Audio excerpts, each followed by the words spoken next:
ರವಿ, ನಿಮ್ಮ ಸಾಧನೆ ಅಪೂರ್ವವಾದ್ದು. ಕೋರ್ಟ್ ನಲ್ಲಿ ಕಿಂಗು, ಮ್ಯೂಸಿಕ್ ನಲ್ಲಿ ಮಾಸ್ಟರು, ಮಾತ್ನಲ್ಲಿ ಮುತ್ತು, ಲೈಫ್ ನಲ್ಲಿ ನೀವು ಕೇಳಿದ ಸುಖ ಸಂಪತ್ತು. ಆದ್ರೆ ಕೈಯಲ್ಲಿ ಯಾಕೆ ಆಪತ್ತು? ನೋಡಿ, ಲೈಫಲ್ಲಿ ನನಗಿರೋದು 4 ವೀಕ್ನೆಸ್. ನಂಬರ್ 1, ಗುಂಡು ಓಪನ್ ಮಾಡಿ ಇದನ್ನ ಬಾರಿಸೋದು.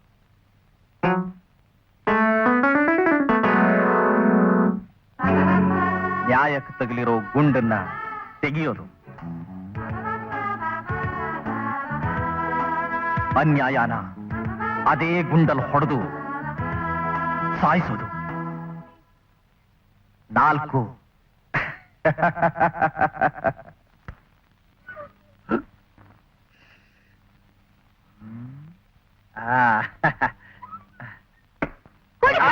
ಅಯ್ಯೋ ಕಳ್ಳ! ಎರಡೇ ನೀನೆ ಇವತ್ತು ಕುಡ್ಕೊಂಡ್ ಬಂದಿದ್ಯಾ? ಕುಡಿಯೋದ? ಛೇ ಛೇ ಛೇ, ಎಲ್ಲಾದ್ರೂ ಉಂಟೆ? ನಿನ್ನಾಳೆಗೂ ನಾನ್ ಕುಡ್ದಿಲ್ಲಪ್ಪ. ಹೀಗೆ ಪಾರ್ಟಿ ಇತ್ತು, ಕುಡಿಸಿದ್ರು, ಕುಡಿದು ಬಿಟ್ಟೆ. ಒಂದ್ ಸ್ಮಾಲ್ ಟೈಮ್. ಈ ಟೇಬಲ್ ಇದ ಮನೇಲಿ ಕುಡಿ ಅಂತ ತುಂಬು ಕಳಿಸಿದ್ರು, ಆದ್ರೆ ನಾನು ಓಪನೆ ಮಾಡಿಲ್ಲಪ್ಪ. ಯಾರು ಕುಡಿದಿದ್ದಾರೆ? ಆ ಪಾರ್ಟಿ ದೊಂಬಿಲಿ ಯಾರು ಕುಡಿದ್ರು ಅಂತಾನೆ ಮರ್ತೋಯ್ತು. ನಿಂಗೇನ್ ತಾನೇ ಜ್ಞಾಪಕ ಇರುತ್ತೆ? ಕೋರ್ಟು, ಸಾಕ್ಷಿ, ಆಧಾರ, ರುಜುವಾತು, ಜೊತೆಗೆ ದರಿದ್ರ ಗುಂಡು, ಇಷ್ಟ ಬಿಟ್ರೆ ಬೇರೆ ಏನಾದ್ರೂ ಜ್ಞಾಪಕ ಇದೆಯಾ ನಿಂಗೆ? ಎಸ್, ನನಗೊಬ್ಳು ಮುದ್ದ ತಂಗಿ ಇದ್ದಾಳೆ ಅನ್ನೋ ಜ್ಞಾಪಕ ನಂಗೆ ಇದೆಯಲ್ಲ. ಆದ್ರೆ ಇದು ಏನದು? ನಿನಗ್ ಜ್ಞಾಪಕ ಬರೋಕೆ ಔಷಧಿ. ಅಂತದ್ದೇನಪ್ಪ ಇದೆ ಇದ್ರಲ್ಲಿ? ಅರೆ ಬ್ಯೂಟಿಫುಲ್. ಇದ್ದಕ್ಕಿದ್ದಂತ ಇದನ್ನ ಯಾಕೆ ಕೊಟ್ಟೆ? ಯಾಕೆಂದ್ರೆ ತಾವು ಕೆಲವು ವರ್ಷದ ಹಿಂದೆ ಲಾಯರ್ ಕೆಲ್ಸದ ಜೊತೆ ಇನ್ನೊಂದ್ ಕೆಲ್ಸಾನು ಮಾಡ್ತಾ ಇದ್ರಿ ಅಂತ ನೆನಪು ಮಾಡೋಕೆ. ಇವತ್ತು ನೀನ್ ಹುಟ್ಟಿದ ಹಬ್ಬ. ಹ್ಯಾಪಿ ಬರ್ತ್ಡೇ ಅಣ್ಣ.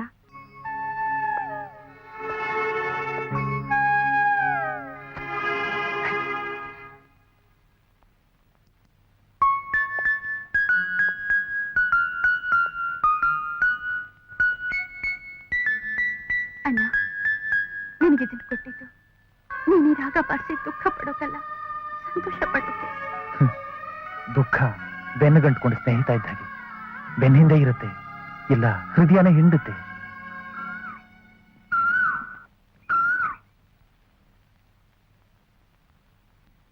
ಅರೆ ಚೆಡ್ಡಿ, ಯಾವಾಗ ಬಂದ್ಯೋ?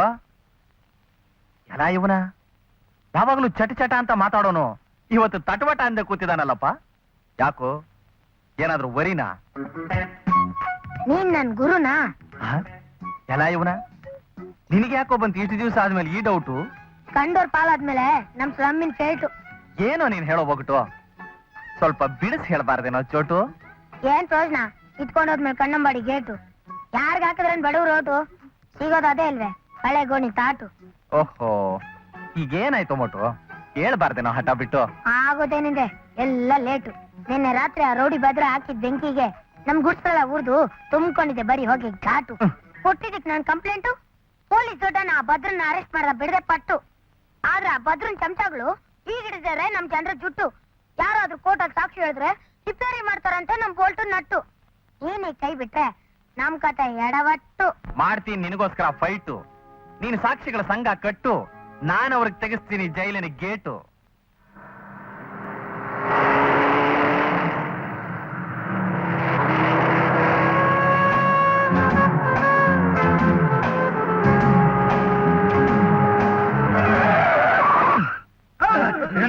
ಇದೇನ್ ಗುರು, ಎಲ್ಲೂ ಮುಗಿಸ್ತಾ ಇರೋದು ಇಲ್ಲಿ ಮುಗಿಸ್ತಾ ಇದೆ? ಯಾಕೆಂದ್ರೆ ಅಡ್ಡ ನಾವಿದೀವಿ, ನಿಮ್ಮನ್ ತಡೆದ್ ನಿಲ್ಸೋ ಗಂಡಸ್ರು. ಸೀಗಡಿ ಮೀನ್ ತರ ಕುಣಿಬೇಡ್ರೋ. ರೋಡ್ ಕಟ್ಟಿರೋ ಗೋಲ್ಡನ್ ತೆಗಿಲ್ಲ ಅಂದ್ರೆ ನಿಮ್ಮನ್ನೆಲ್ಲ ಗಾನ ಆಡ್ಸಿ ಎಣ್ಣೆ ತೆಗಿತಾರೆ ನಮ್ ಗುರು. ಗುರು ಯಾರವರು ನಮ್ಮನ್ನ ಎದುರಿಸೋ ಸವಾಸೇರು? ಬೆಂಕಿ ಚೆಂಡು, ಬಹದ್ದೂರ್ ಗಂಡು, ಹಾಕ್ತಿದಾರ ನೋಡಲ್ಲಿ ಗುಂಡು. ಹಲೋ ನೋಡಿ ಮಕ್ಕಳ, ನನಗೆ ಲೈಫಲ್ಲಿ ಗೊತ್ತಿರೋದು 4 ಫೈಟ್. ಒಂದು ಬಾಕ್ಸಿಂಗು, ಇನ್ನೊಂದು ಮಿಕ್ಸಿಂಗು, 3ನೇದು ತರಾಟೆ, 4ನೇದು ಕರಾಟೆ. ಗೊತ್ತಾಯ್ತಾ? ಮರ್ಯಾದೆಯಿಂದ ದಾರಿ ಬಿಡಿ. ಬಿಡಲ್ಲ, ಏನೇ ಆದ್ರೂ ನಮ್ ಗುರುಗ್ ಶಿಕ್ಷೆ ಆಗಕ್ಕ ಬಿಡಲ್ಲ. ಆದ್ರೆ ನಾನು ಅವನ್ ಒಳಗ ಹಾಕಿಸ್ದೆ ಬಿಡೋನಲ್ವಲ್ಲ.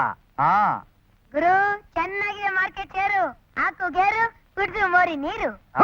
ಸ್ವಲ್ಪ ಇರು.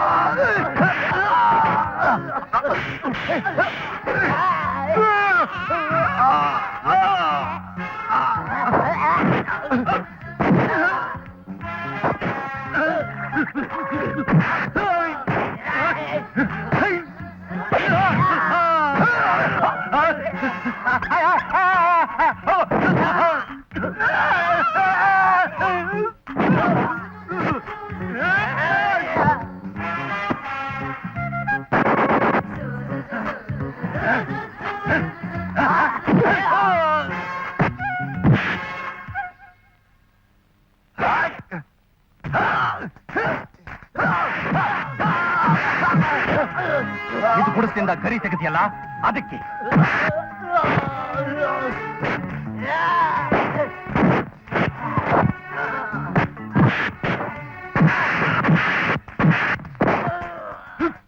ಇದು ಅವತ್ತು ಕೈಲಾಗದ ಮುದುಕರಿಗೆ ಹೊಡೆದಿಯಲ್ಲ ಅದಕ್ಕೆ.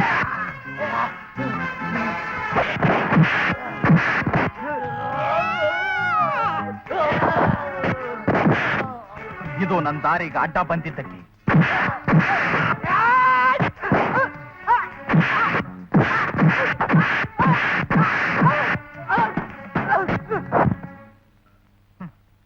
ಇದು ಅಪರಾಧಿಗೆ ಶಿಕ್ಷೆ ಆಗಬಾರದು ಅಂದಿದ್ದಕ್ಕೆ. ಈಗ ಕೋರ್ಟಲ್ಲಿ ಜಡ್ಜ್ಮೆಂಟ್. ಘಾತುಕ ಕೃತ್ಯಗಳನ್ನೆಸಗಿದ್ದ ಅಪರಾಧಿ ರುದ್ರನ ಅಪರಾಧಗಳೆಲ್ಲ ವಕೀಲರ ವಾದದಿಂದ ಸಾಬೀತಾಗಿದ್ದರೂ ಸಹ ಸದರಿ ಅಪರಾಧಿಯನ್ನ ಕಾನೂನಿನ ಹಿಡಿತದಿಂದ ಬಿಡಿಸಲು ಆತನ ಸಹಚರರಾದ ಕಾಳ, ಭದ್ರ, ಜಾನಿ, ಟೋನಿ ಎಂಬುವರು ಕೆಲವು ಸಮಾಜಘಾತಕ ಕೆಲಸಗಳನ್ನ ಮಾಡಿ ವಕೀಲರ ಮತ್ತು ಸಾಕ್ಷಿಗಳ ಮೇಲೆ ಹಲ್ಲೆ ನಡೆಸಿದ್ದಾರೆಂಬುದು ಸಾಕ್ಷಿ ಹಾಗೂ ಆಧಾರಗಳಿಂದ ರುಜುವಾತಾಗಿದೆ. ಸದರಿ ಅಪರಾಧಿಗಳೆಲ್ಲ ಮಾಡಿರುವ ದುಷ್ಕೃತ್ಯಗಳನ್ನು ಗಮನದಲ್ಲಿಟ್ಟುಕೊಂಡು ನ್ಯಾಯಾಲಯವು ಅವರೆಲ್ಲರಿಗೂ 5 ವರ್ಷಗಳ ಕಠಿಣ ಶಿಕ್ಷೆ ವಿಧಿಸಿದೆ. ನಾಳೆ ಬೆಳಿಗ್ಗೆ ಡೆಲ್ಲಿ ಸುಪ್ರೀಂ ಕೋರ್ಟ್ ಅಲ್ಲಿ ಹೋಮ್ ಮಿನಿಸ್ಟರ್ ಕೇಸ್ ಇದೆ ಸರ್. ಟಿಕೆಟ್ಸ್ ರೆಡಿ ಇದೆ sir. Next doctor Sanjay case 13ನೇ ತಾರೀಕಿದೆ ಸರ್. ರತನ್ ರಾವ್ ಕೇಸ್ 30ನೇ ತಾರೀಕಲ್ಲ? ಮಾರ್ನಿಂಗ್. ಇಲ್ಲ ಸರ್, ಆ ಕೇಸು ಬರೋ ತಿಂಗಳು 3ನೇ ತಾರೀಕಿದೆ ಸರ್. ನೆಕ್ಸ್ಟ್ ಈಗ ತಮ್ಗೆ ಸುನೀತಾ ಅವ್ರ ಜೊತೆ ಅಪಾಯಿಂಟ್ಮೆಂಟ್ ಇದೆ ಸರ್. ಯಾರದು? Sunita?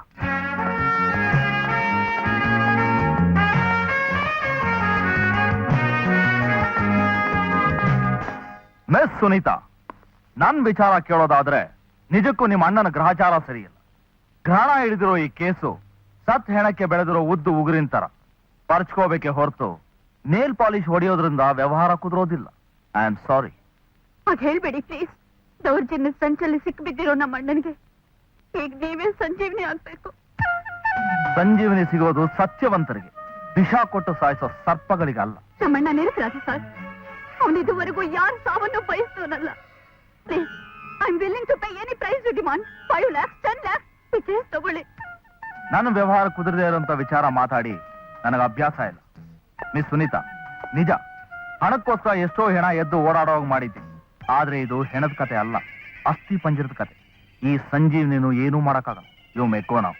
Please sir. Suri, operator ತಾ ಬಹುಮುಖ ನಂಬರ್ ಕೇಳ್ಕೊಡು. ಸರಿ ಸರ್.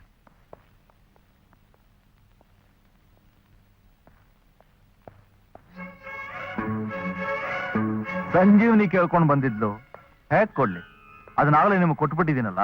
ಅದ್ ಸರಿ, ನೀನ್ ನಾಳೆ ಡೆಲ್ಲಿಗೆ ಹೋಗ್ತಾ ಇದೀಯಂತಲ್ಲ, ಕೇಸ್ ಏನಾದ್ರು ಉಲ್ಟಾ ನಮ್ಮ ಮೇಲೆ ಬಿದ್ರೆ? That will be the end of our life, perhaps. Please save us. Don't worry my child. ಈ ಬೃಹಸ್ಪತಿ ನಿಮ್ ಕಡೆ ಇರೋವರೆಗೂ ಯಾವ ಗ್ರಹಗತಿನೂ ನಿಮ್ಮನ್ನೇನು ಮಾಡಕ್ಕಾಗಲ್ಲ. ಅವಳ ಅಣ್ಣ ಪೇಷಂಟ್ಗೆ ಔಷಧಿಯಲ್ಲಿ ವಿಷ ಬರ್ಸ್ಕೊಟ್ಟಿದ್ದ ಅನ್ನೋ ನಿಜ ಒಂದೇ ಸಾಕು ಅವನು ನೇಣುಗಮದಲ್ಲಿ ನೇತಾಡೋ. ಲಕ್ಷ್ಮಿ, ನನ್ನ ಗೈರ್ ಹಾಜಿರಲ್ಲಿ ನಿಮ್ ಕೇಸ್ನ ನಮ್ ಸೂರಿ ಹ್ಯಾಂಡಲ್ ಮಾಡ್ತಾನೆ. ಯಾರು? This guy. He looks so simple. Pussycat to me, Pap. ನೋಡಕ್ ಬೇಕೆ, ಆದ್ರೆ ನನ್ನ ಜೂನಿಯರ್ಸ್ ಅಲ್ಲಿ ನಂಬರ್ 1. ಮಿಸ್ಟರ್ ಸೂರಿ ಸರ್, ನಿಮಗ್ ಗೊತ್ತಿರೋ ಹಾಗೆ ಇದ್ರ ನಾನು ಎಷ್ಟು ಕೇಸ್ ಹ್ಯಾಂಡಲ್ ಮಾಡಿದ್ದೀನಿ? ಓ, ಅದಕ್ಕೆ ಲೆಕ್ಕನೇ ಇಲ್ಲ ಸರ್. ಅದರಲ್ಲಿ ಸೋತಿರೋದೆಷ್ಟು? Not even a single case. ಆ ನನ್ನ ವಿಜಯದ ಬತ್ತಳಿಕೆಗೆ ಈ ಕೇಸು ಸೇರ್ಬೇಕು. ಗಾಳಿ ಪಡತ್ತರ ಆಕಾಶದಲ್ಲಿ ಹಾರಾಡ್ತೋರೋ ಈ ಪಾಟೀಲ್ ಹೆಸರಿಗೆ ಕಳಂಕ ಬಂದ್ರೆ ಏನಾಗುತ್ತೆ ಅಂತ ಗೊತ್ತಲ್ಲ. ಸೂತ್ರ ಹರಿದ ಗಾಳಿಪಟ ನೀನಾಗ್ತೀಯ. ಈ ಕೇಸ್ನ ಗೆದ್ದೆ ಗೆಲ್ತೀನಿ ಅನ್ನೋ ಚಾಲೆಂಜ್ ಮೇಲೆ ಸ್ವೀಕರಿಸ್ತೀನಿ sir. That's it. You can go through the case. ನೋಡಿ ಮಿಸ್ ಸುನೀತಾ, ನನಗಿರೋದು 4 ಸಿದ್ಧಾಂತ. 1, ನ್ಯಾಯಕ್ಕೋಸ್ಕರ ಹೋರಾಡೋದು. 2, ಸತ್ಯಕ್ಕೋಸ್ಕರ ತಲೆಬಾಗ್ಸೋದು. 3, ಅಧರ್ಮನ ಧರ್ಮದ ಕಾಲಲ್ಲಿ ತುಳಿಸೋದು. 4ನೇದು ಸುಳ್ಳು ಕೇಸ್ ತಂದು ಗೆದ್ದುಕೊಡಿ ಅನ್ನೋರ್ನ ಒದ್ದು ಆಚೆ ಕಳಿಸೋದು. ಓ, ಈಗ ಗೊತ್ತಾಯ್ತು. ಈ ಕೇಸ್ನ ಗೆಲ್ಲೋಕ್ ಸಾಧ್ಯನೇ ಇಲ್ಲ ಅಂದ್ಮೇಲೆ ಇನ್ನು ನ್ಯಾಯಕ್ಕಾಗಿ ಹೋರಾಡೋದ್ರಿಂದ ಏನ್ ಪ್ರಯೋಜನ ಅಂತೀರಾ? ನನ್ನ ಮಾತನ ಅರ್ಥ ಅದಲ್ಲ ಮಿಸ್ ಸುನೀತಾ. ಐ ನೋ ನಿಮ್ ಮಾತಷ್ಟೇ ಅಲ್ಲ, ನಿಮ್ಮನ್ನು ಚೆನ್ನಾಗಿ ಅರ್ಥ ಮಾಡ್ಕೊಂಡಿದ್ದೀನಿ ಮಿಸ್ಟರ್ ರವಿ ಬ್ರಹ್ಮವಾರ್. ನಿಮಗ್ ಬೇಕಾಗಿರೋದು ಒಬ್ಬ ನಿರಪರಾಧಿ ಸಿಗೋ ಬಿಡುಗಡೆ ಅಲ್ಲ, ನ್ಯಾಯಕ್ಕಾಗಿ ಹೋರಾಡಿ ಶ್ರಮ ಅಲ್ಲ, ಕೇಸ್ ಗೆದ್ದಾಗ ಸಿಗೋ ಕೀರ್ತಿ, ಹಣ ಅನ್ನೋ 2 ಹಿತ್ತಾಳೆ ಕೊಂಬು. ಮಿಸ್ ಸುನೀತಾ, ನಿಮ್ಮ ಅಣ್ಣನ ಕೇಸ್ ಫೈಲ್ ಸ್ಟಡಿ ಮಾಡಿದ ಯಾವುದೇ ಮುಟ್ಟಾಳ ಸಹ ಕಣ್ಣು ಮುಚ್ಕೊಂಡು ಹೇಳ್ತಾನೆ ನಿಮ್ಮಣ್ಣ ಡಾಕ್ಟರ್ ಸಂಜಯ್ ಬೇಜವಾಬ್ದಾರಿಯಿಂದ ಆ ರೋಗಿಗೆ ತನ್ನ ಕೈಯಾರೆ ವಿಷ ಕೊಟ್ಟು ಸಾಯಿಸಿದಾನೆ ಅಂತ. ನೀವು ನೋಡಿದ್ರೆ ಆ ವಿಧಾನಸೌಧದ ಉಪ್ಪರಿಗೆಲ್ ಕೂತ್ ಕಾಗೆ ತರ ನಮ್ಮಣ್ಣ ನಿರಪರಾಧಿ ಅಂತ ಕೂಗಾಡ್ತಾ ಇದ್ದೀರಲ್ಲ. ನಿಮ್ಮಣ್ಣ ನಿರಪರಾಧಿ ಅಂತ ನಿರೂಪಿಸೋಕೆ ನಿಮ್ಮ ಹತ್ರ ಸಾಕ್ಷ್ಯಾಧಾರ ಇದೆಯಾ? ಇದ್ರೆ ಹೇಳಿ, ನಾನು ಪ್ರಾಣ ಬೇಕಾದ್ರೂ ಕೊಟ್ಟು ನಿಮ್ಮ ಅಣ್ಣನ ಕಾಪಾಡ್ತೀನಿ. ತಾಮನಿ ಯಾರ ಹತ್ರ ಸಾಕ್ಷಿ ಆಧಾರಗಳಿಲ್ವೋ ಅವ್ರ ನಿರಪರಾಧಿ ಆಗಿರೋಕೆ ಸಾಧ್ಯನೇ ಇಲ್ವಾ? ಯಾರ ಹತ್ರ ಸಾಕ್ಷಿ ಆಧಾರ ಇಲ್ವೋ ಅವರು ನಿರಪರಾಧಿ ಆಗಿರೋಕೆ ಸಾಧ್ಯನೇ ಇಲ್ವಾ? ನಿರಪರಾಧಿ ಆಗಿರೋಕ್ ಸಾಧ್ಯನೇ ಇಲ್ಲ ಅಂದ್ರೆ ಬಿಡಿ. ಈ ಪ್ರಪಂಚದಲ್ಲಿ ನ್ಯಾಯ ನೀತಿ ಜೊತೆ ಮನುಷ್ಯತ್ವನು ಸತ್ತೋಗಿದೆ ಅಂತ ನಾನು ತಿಳ್ಕೊತೀನಿ. ಮಿಸ್ಟರ್ ರವಿ, ನಿಮಗ್ 1000 ಕ್ಲೈಂಟ್ಸ್ ಇದ್ದಾರೆ, ಆದ್ರೆ ನನಗಿರೋನು ಒಬ್ಬನೇ ಅಣ್ಣ. ಅವನು ಮಿಸ್ ಸುನೀತಾ, ಈ ಕೇಸ್ನ ನಾನು ತಗೋತೀನಿ.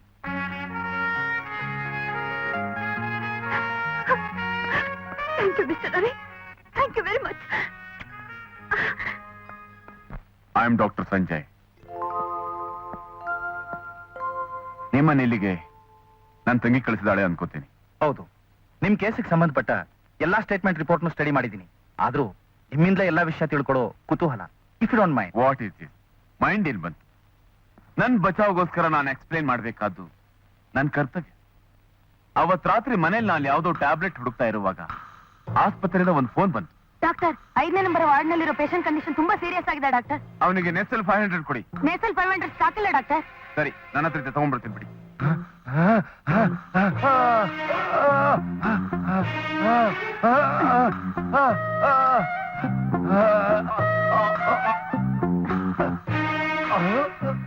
ಏನು ಭಯಪಡಬೇಕಾಗಿಲ್ಲ, ಎಲ್ಲ ಸರಿ ಹೋಗುತ್ತೆ. ಡಾಕ್ಟರ್ ವಸಂತ್ ಬಂದಿದ್ದಾರಾ? ಬಂದಿರ್ಬೇಕು ಡಾಕ್ಟರ್, ಇವನು ಉಸಿರಾಟ ನಿಂತಾಯ್ತು. ಲಕ್ಷ್ಮೀಪತಿ ಅವರೇ, ಡಾಕ್ಟರ್ ಸಂಜಯ್ ತನ್ನ ಮನೆಯಿಂದಲೇ ತಂದ ಔಷಧಿನೇ ಪೇಷಂಟ್ ದಾಮೋದರನ್ ಕೊಟ್ನೇನು? ಕೊಡೋದಾ? ಮೊದ್ಲು ನಾನು ನಿಮ್ಮ ಹಾಗೆ ತಿಳ್ಕೊಂಡಿದ್ದೆ, ಮುಟ್ಟಾಳ. ನನ್ನ ಮಗನ್ ಚಾಲಾಕಿತ್ತನದ ಮುಂದೆ ಆ ಡಾಕ್ಟರ್ ಮರ್ಡರರ್ ಆಗೋದ.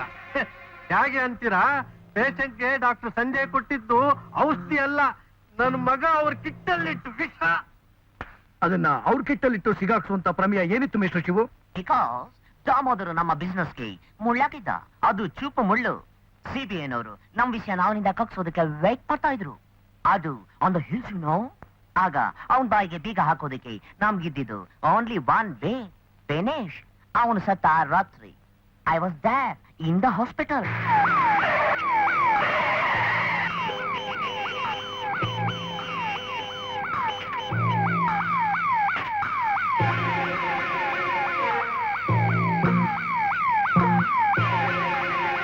ಅದನ್ನೇ ಡಾಕ್ಟರ್ ಸಂಜಯ್ ದಾಮೋದರ್ಗೆ ಕೂಡಿಸಿದ್ದು, ಸಿಕ್ಕಾಕೊಂಡಿದ್ದು. ಮಿಸ್ಟರ್ ಲಕ್ಷ್ಮೀಪತಿ, ಆ ಡಾಕ್ಟರ್ ಸಂಜಯ್ ಇನ್ನ ಯಾವ ಲಾಯರೇ ಅಲ್ಲ, ಯಮನೇ ಬಂದ್ರು ಕಾಪಾಡೋದಕ್ಕೆ ಸಾಧ್ಯ ಇಲ್ಲ. ಯಾಕೆಂದ್ರೆ ಆ ಬಾಟ್ಲಲ್ಲಿ ವಿಷ ಇದೆ. That's A clear evidence. Dinesh, doctor Hegde, ಆ ವ್ಯಕ್ತಿ ವಿಷ ಸೇರಿದೆ ಅಂತ ಪೋಸ್ಟ್ ಮಾರ್ಟಮ್ ರಿಪೋರ್ಟ್ ಹೇಳ್ತಿದೆ. ಅಷ್ಟು ವಿಷಾನು ದೇಹದಲ್ಲಿ ಸೇರಿದ ಮೇಲೆ ಒಬ್ಬ ವ್ಯಕ್ತಿ ಮತ್ತೆ ಬದುಕೋಕ್ ಸಾಧ್ಯವೇ? ಬಹಳ ಕಡಿಮೆ, ಆಲ್ಮೋಸ್ಟ್ ನಿಲ್. ಆದ್ರೆ ಆ ವಿಷ ರಕ್ತದಲ್ಲಿ ಸೇರಕ್ ಮುಂಚೆನೆ ತೆಗೆದ್ರೆ ದೇರ್ ಇಸ್ ಅ ಚಾನ್ಸ್. ಈ ವಿಷ ರಕ್ತದಲ್ಲಿ ಸೇರೋಕೆ ಎಷ್ಟು ಸಮಯ ಬೇಕಾಗಬಹುದು? ಒಂದೊಂದ್ಸರಿ 2 ನಿಮಿಷನೂ ಆಗಬಹುದು, ಒಂದೊಂದ್ಸರಿ 2 ಗಂಟೆನೂ ಆಗಬಹುದು. ಅವನು ಮತ್ತೆ ಬದುಕೋ ಸಾಧ್ಯತೆ ಏನಾದ್ರೂ ಇದೆಯಾ? No no no chance at all.